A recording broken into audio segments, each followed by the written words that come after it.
Subscribe कीजिए समर्थ class channel को और बेल आइकन दबाइए टेस्ट एजुकेशनल वीडियो सबसे पहले देखने के लिए। Hello everyone, welcome to Samarth class. Guys, इस वीडियो में बात करेंगे लेक्चर मेथड की। लेक्चर मेथड के जो डिस्कशन के पॉइंट होंगे वो होंगे merit, demerits, definitions, need and importance. तो लेक्चर मेथड क्या होता है पहले समझते हैं इसको। व्याख्यान विधि सबसे प्राचीन विधि है। लेक्चर मेथड सबसे प्राचीन विधि है। यह विधि उच्च कक्षाओं के लिए उपयोगी है। इसमें शिक्षक वक्ता और छात्र श्रोता की तरह कार्य करते हैं। इसमें टीचर्स बोलते रहते हैं और जो स्टूडेंट होते हैं वो सुनते रहते हैं। तो इसीलिए यहाँ पे शिक्षक को वक्ता बोला गया और छात्र को श्रोता बोला गया है।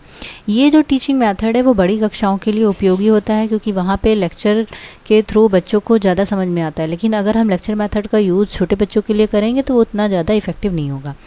वेस्ले के अनुसार जो डेफिनेशन दी गई है वो बताया गया है कि व्याख्यान शिक्षण विधि शिक्षक द्वारा की गई वह क्रिया है जिसमें छात्राओं को ज्ञान प्राप्ति होती है। शिक्षण के टाइम पे शिक्षक सक्रिय रहता है और वो जितनी भी उसको नॉलेज होगी वो अपने बच्चों को देता है, तो छात्रों को ज्ञान की प्राप्ति होती है।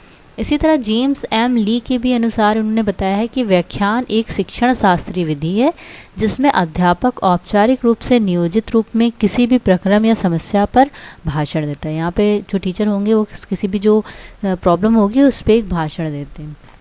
और ये जो भाषण होगा, ये जो लेक्चर होगा वो एक सिस्टमैटिक और स्टेप बाय स्टेप प्रोसेस होती है। यह विधि नवीन प्रकरण का परिचय, सूचना देने के लिए, उन शिक्षण बिंदुओं के स्पष्टीकरण के लिए जिन्हें प्रदर्शित ना किया जा सके, या फिर पाठ का सारांश प्रदर्शन के बाद सामान्यीकरण के लिए जीवन या ऐतिहासिक पृष्ठभूमि प्रस्तुत करने के लिए उपयोग की जाती है। तो इस विधि का जो यूज़ होता है सबसे पहले टीचिंग के टाइम पे अगर यूज़ होता है तो वहाँ पे होता है पाठ का परिचय, इंट्रोडक्शन देने में। जब हम किसी चीज़ का इंट्रोडक्शन देते हैं तो सबसे पहले हम लेक्चर मेथड का ही यूज़ करते हैं, क्योंकि हम पहले उसको ओरली बताते हैं। जो भी कंटेंट होगा उसको हम इंफॉर्मेशन के थ्रू देंगे या फिर उन शिक्षण बिंदुओं को स्पष्टीकरण के लिए देंगे जिन्हें प्रदर्शित नहीं किया जाता। ऐसी चीज़ें जैसे किसी की जीवनी अगर मुझे बतानी होगी तो हम वहाँ पे लेक्चर मेथड का यूज़ करेंगे।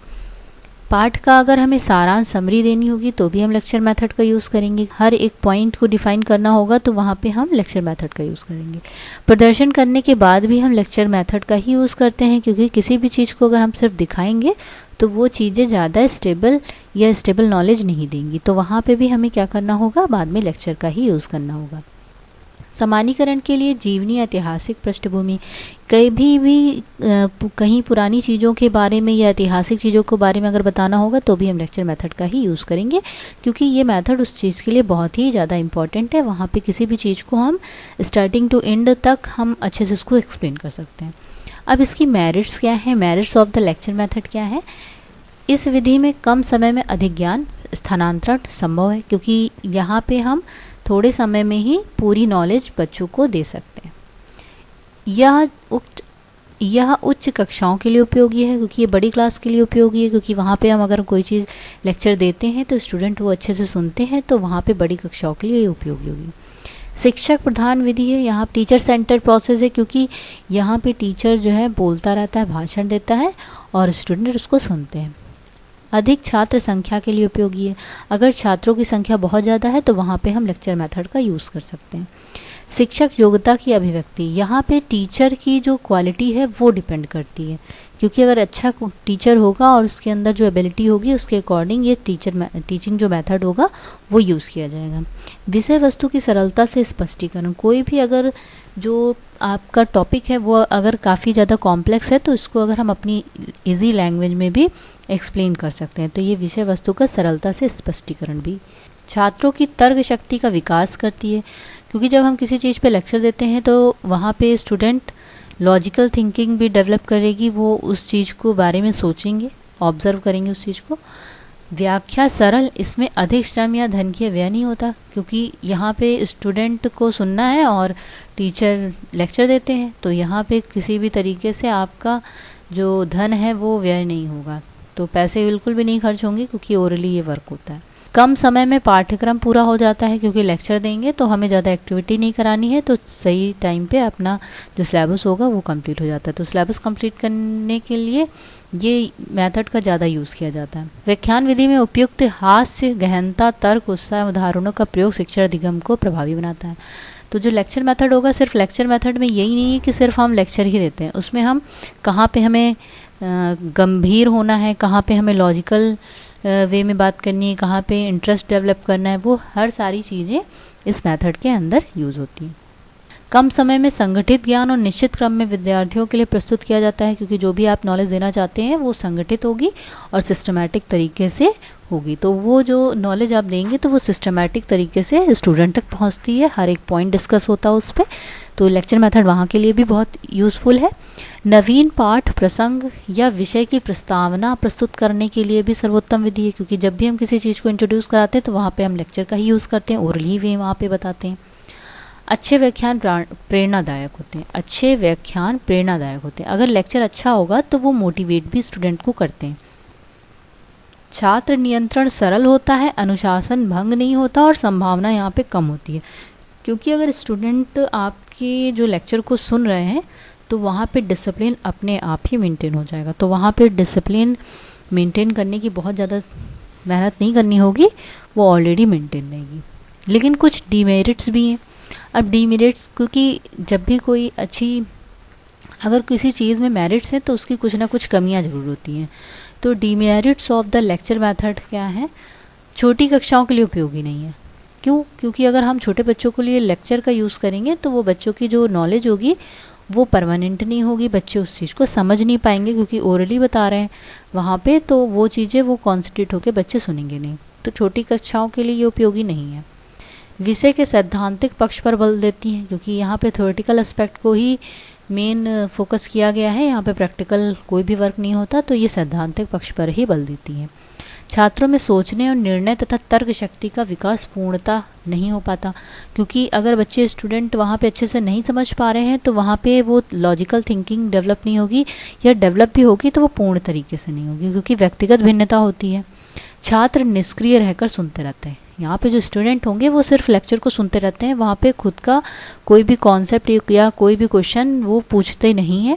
तो वहाँ पे क्या होगा? लॉजिकल थिंकिंग डेवलप नहीं होगी, उनका जो मेंटल एबिलिटी होगी वो इंक्रीज़ नहीं करेगी। अध्यापक को अधिक कार्य करने पड़ते हैं। आपने देखा है कि क्योंकि ये टीचर सेंटर प्रोसेस है, तो यहाँ पे जो टीचर है तो वो टीचर ही बोलेगा, तो टीचर पर ज़्यादा काम पड़ेगा, तो अधिक कार्य करने पड़ते हैं टीचर्स को। टीचर्स और स्टूडेंट के बीच में जो इंटरेक्शन होता है वो नहीं हो पाता, क्योंकि टीचर यहाँ पे लेक्चर देता है और स्टूडेंट उसको सुनते रहते हैं, तो इंटरेक्शन की कमी होती है। व्यक्तिगत भिन्नता पर ध्यान नहीं दिया जाता, इसलिए लेक्चर जो होते हैं वो अकॉर्डिंग टू टीचर बनाए जाते हैं, तो यहाँ पे हर एक स्टूडेंट उस चीज़ को समझ पाए ऐसा संभव नहीं हो पाता। व्यवहारिक ज्ञान का अभाव है, क्योंकि यहाँ पे प्रैक्टिकली नॉलेज बिल्कुल भी नहीं दी जा रही, यहाँ पे थ्योरेटिकल जो भी एस्पेक्ट होगा उस टॉपिक का उसी को दिया जा रहा है।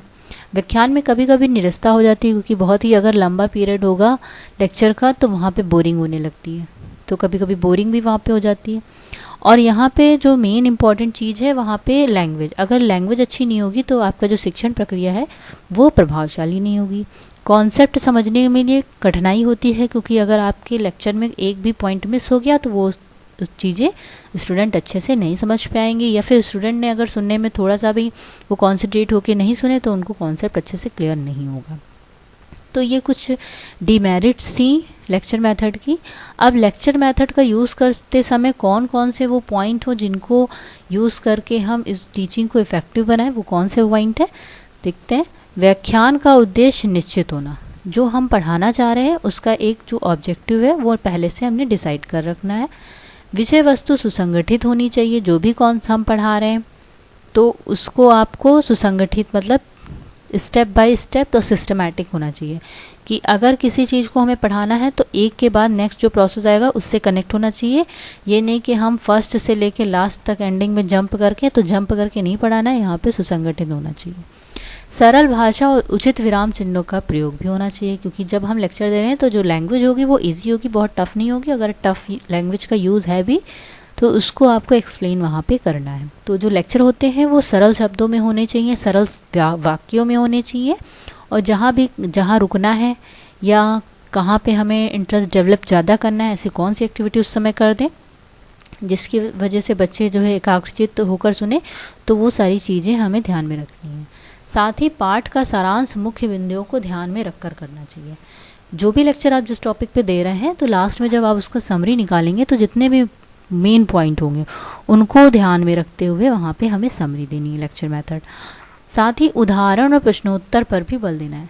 लेक्चर का मतलब सिर्फ ये नहीं है कि आप सिर्फ बोलते जाएं और स्टूडेंट सुने, बल्कि वहाँ पे लेक्चर में एग्जाम्पल का भी यूज़ करेंगे आप और क्वेश्चन का। अगर आप क्वेश्चन आंसर करेंगे तो आपको भी पता चलता जाएगा कि स्टूडेंट को कितना समझ में आ रहा है और कितना नहीं। तो ये कुछ पॉइंट थे जिससे जो लेक्चर मेथड है वो काफ़ी इफेक्टिव होगा, टीचिंग काफ़ी इफेक्टिव होगी, स्टूडेंट को जो नॉलेज होगी वो भी परमानेंट होती जाएगी अगर हम इन पॉइंट्स को ध्यान में रखें। तो एक टीचर के लिए लेक्चर मेथड बहुत यूज़फुल है। तो आई थिंक आपको समझ में आया होगा कि कौन कौन से पॉइंट हैं और कौन कौन सी इसमें कमियां थी। तो उन कमियों को ध्यान में रखते हुए हम अपने लेक्चर को अच्छा बनाएं। तो अगर आपको वीडियो अच्छी लगी हो तो इसे लाइक कीजिए, शेयर कीजिए, चैनल को सब्सक्राइब कीजिए। Thank you so much.